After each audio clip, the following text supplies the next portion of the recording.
saalol Allah walli ka yaadu safari.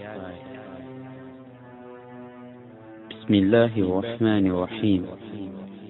fewtini fiyaaki on Allah jom gandal hattan ɗo jom ɓural mawngal diisi mawɓe e mawniraaɓe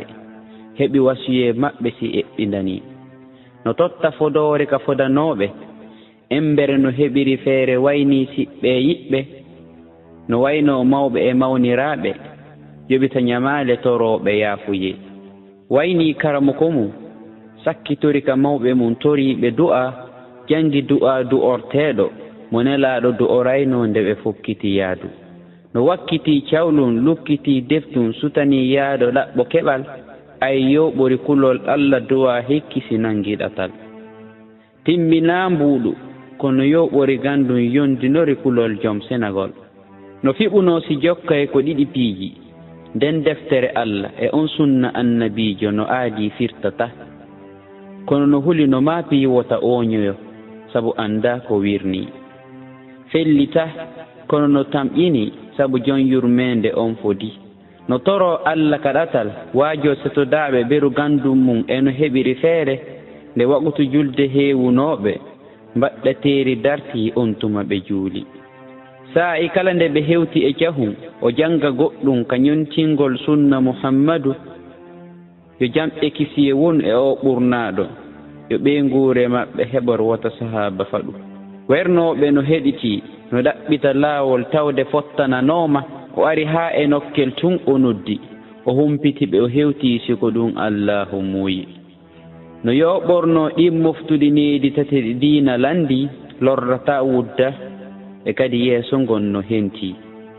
ala haasidi wona guddan itti e sikke siko ngañanendi nde o hewtuno wernoɓe jaɓɓi o huni laawol ɓe maaki ko saɗi ko tooli andindiral waɗa ndiyan naɓa o looti on tuma ɓernde wewli no jinda no laɓɓita karamakooɓe no ɗowta ɗum gandal e majjere kono ka yiito karamakooɓe gandal yilti yooɓi majjere no wuufani ɓe mi annda mi jannga miɗo torii ballal karamakooɓe jaɓɓi wernoɓe hittini jom jawle ɓanniti heɓi so ande juhal fuɗɗiti gandal mum aduna ngal ka duɗal mawngal heɓa no wuurira e ko sembinora ka diina no ɗaɓɓa no wuurira no gandal heɓora e no dewe mum kadi timmira no ettino haa fooli manti e mawnintinaare tawde raɗinoke foofere no wallito ka ɓantugol l'islamu ila ka jande heɓi ka waajo fuɗɗori kawtal muɗum si weeti juuli seɓu feere jangi seeɗa ma janni huutigol leeji nder suudu gasi suto ka jande ila ka jande heɓi ka golle huuti ka duɗal alqur'ana jemma ɓaawo nde hewtiti ka galle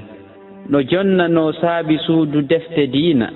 no wiɗo e majje embere no heɓiri feere si o falli o nodda karamakooɓe ka ewnorde ɓe faaminamo si o feƴƴa yeeso no humpito mawɓe mum e karamoko mum andina ɓe no fewndori nde heɓi feere jonnana ɓe wallintina ɓe ɓernde jaɓa amina wonde si hefti law ka jande dewoya ka suudu defte si sutoo ka golle ƴettuɓe mo ɓen ka golle weltori kono gite ayɓe huuli tawi jaka nawluɓe no seytini nde tawno Allah hoddiri fiyaake wayli laati du'ondira kañum fawi ka Allah jarrabuyeji no iwra bange wo bange no darndo o jeyaaɗo Allah kono Allah walli aadi muññoto sabu no haɓɓiti wonta yiɗaaɗo Allah